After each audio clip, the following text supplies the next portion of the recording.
Hello everyone, my name is ABA Pickle and welcome back to Aliens Fireteam Elite. Today we're going over another class review, guide, build, whatever you want to call it. Last time we went over the gunner, and before we start on the new build, I want to point out with this first build that we have, Oshi actually brought up a really good point. They brought up that there are some diminishing returns on duration / recharge.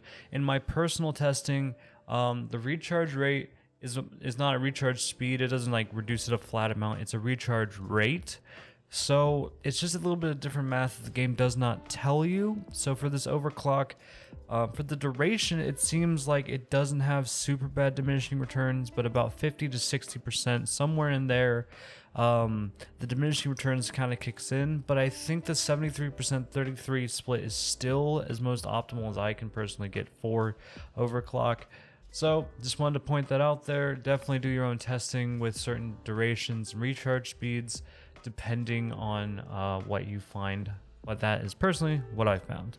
But now we're going on the build you guys voted on last week, the Technician.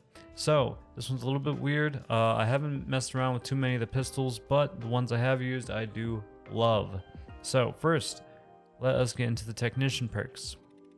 So for this first build, it is more ability oriented. As you can see, we have a lot of stuff going into charged coils. And so you guys have an example. We're going to add a base no perk class. What I'm going to do first is I'm going to throw this charged coil. If you don't know what this thing does, it slows enemies down and is like a little area of effect. You can pin it on the ground to make a little like a little shock trap, or you can attach it straight up to a large enemy like a Praetorian or a warrior if you're, good enough to hit with it. So this right here is the radius that you can see. So let's just do a quick little drawing around it. You can see the bullet holes. It's a little rough, but that's about the radius of it. So if we switch on over to the other build, I have a range build real quick. So we no longer see those bullet holes, but we remember basically how big it was. That right there is a huge difference. As you can see, that is actually, if you think about it, I believe that's about the same as one of those shock grids once they're active. And it goes for quite a while. So let's get into that build. We have extended reach 3, 2, 1, and 4, leading up to 60% radius, which is absolutely huge. We also have maximized retention. When a foe enters the field and recharged coil, they have a 33% chance to become stunned for 2 seconds. So not only are they getting slowed when they enter it, they could straight up stop moving entirely for 2 seconds, which gives you enough time to take care of whatever you need to take care of. We have compatibility matrix. While the ability is active, you deal 10% more damage, and that's good because most of the time when a swarm is coming towards you, you're going to have this thing active. You have agile practices. Using the ability increases your move speed and reload speed by 10% for 8 seconds. Once again, movement speed, you can get away from things. Reload speed, more DPS. We also have extended duration 3 and 2, leading to about 31%, which with the diminishing returns doesn't come into effect at 31% at all. I did my math. We have attached to the sentry, we have force multiplier 3, which increases damage by 18%. Which if you wanted to, now that we actually have the one, which I didn't even think about this while making it, we're going to make that change on the fly. We can remove that.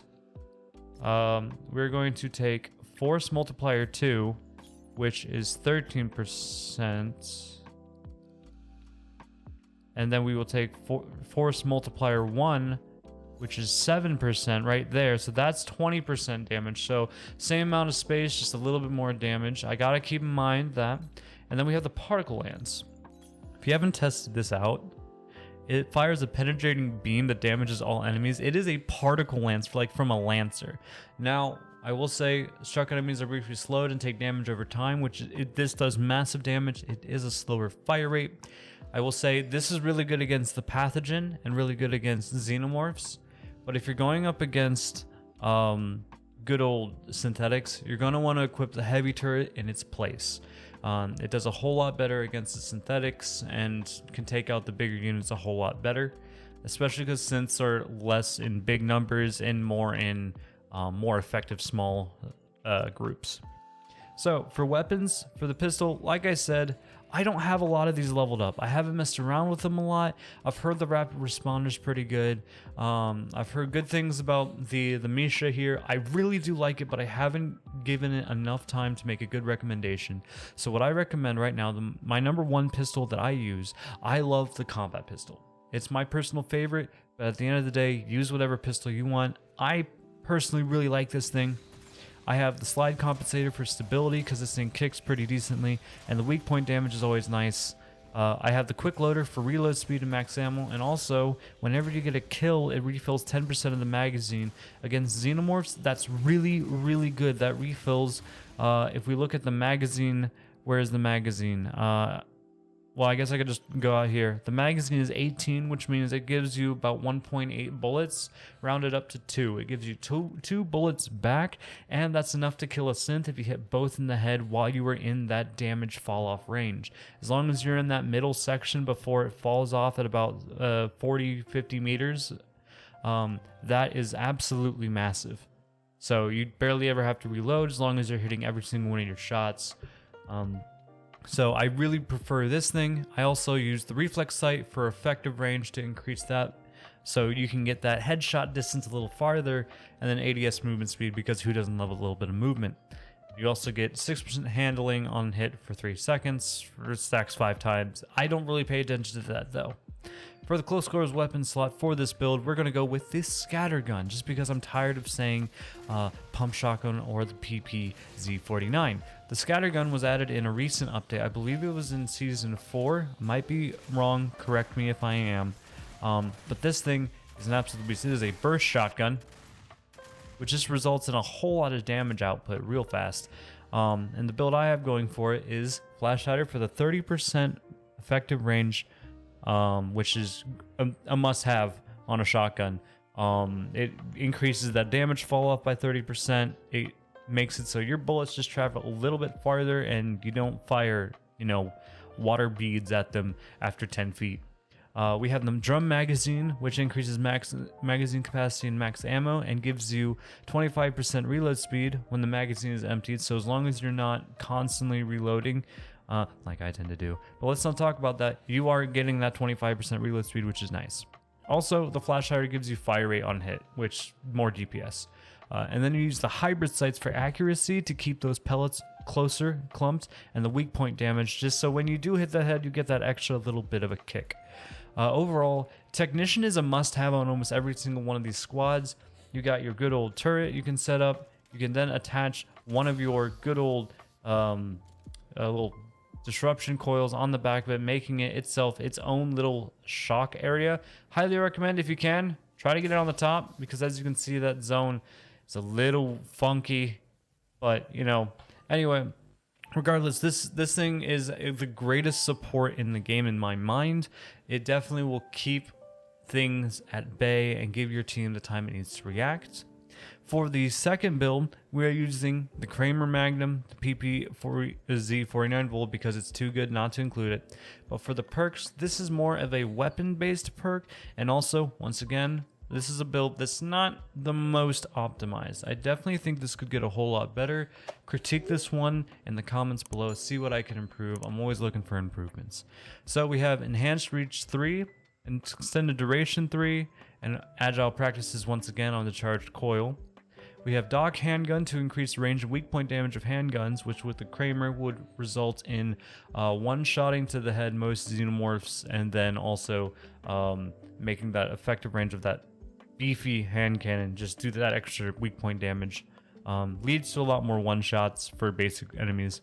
You have the Technician handgun training as well, increasing the weak point damage and accuracy again. And then you have the Handgun Expertise, increasing the fire rate and reload speed, which, that's just increased DPS. You love it. So we have the incinerator turret for this one. This one's more of a xenomorph pathogen exclusive one. I really like the incinerator turret personally against those giant hordes.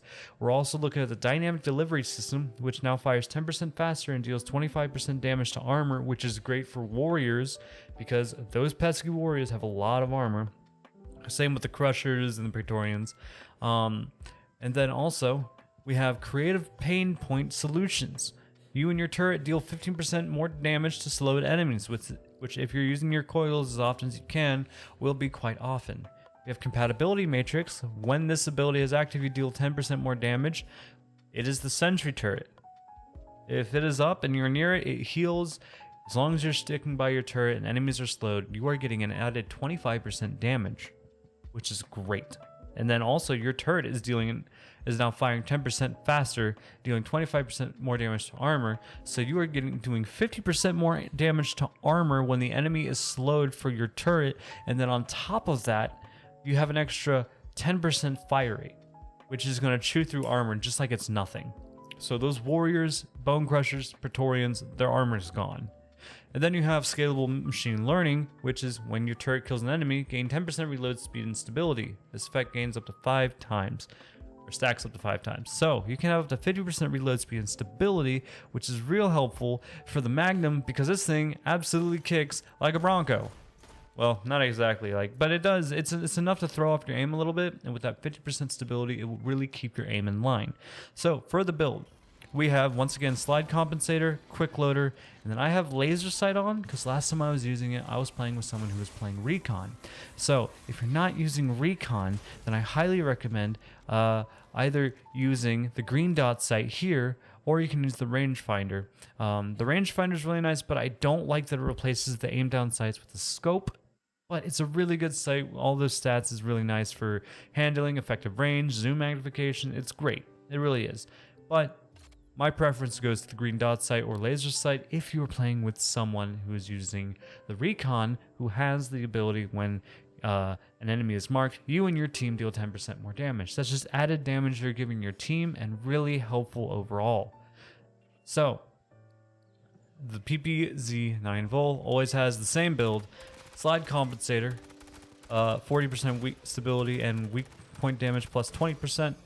Got the quick loader, reload speed, max ammo, 10% reloads the magazine on the kill, and microdot sight because that accuracy and effective range are really good for SMGs, and also plus 10% damage, but minusing fire rate just means overall every single bullet, if you're adding 10% damage to your overall damage capacity, not necessarily DPS, but the overall damage you can put out from the amount of ammo that you have from all of your bullets in your reserves, which overall is a really, really nice touch.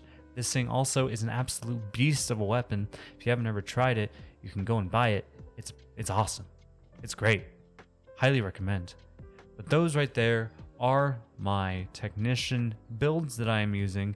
When it comes down to the consumables, once again, if you're up against synthetics, use the electroshock sentry and the electroshock pop-up mine. If you're up against xenos or pathogen, hardened incendiary sentry gun and cryogrid. If you want to drop one of them for the vulnerability assessment drone, go for it. That's also a viable option. Anyway, my name is ABA Pickle. Thank you guys so much for watching. I hope you learned something about the technician that you didn't, or you enjoyed this build. If you have a better build, leave it down in the comments, and I'll see you guys in the next one. Bye!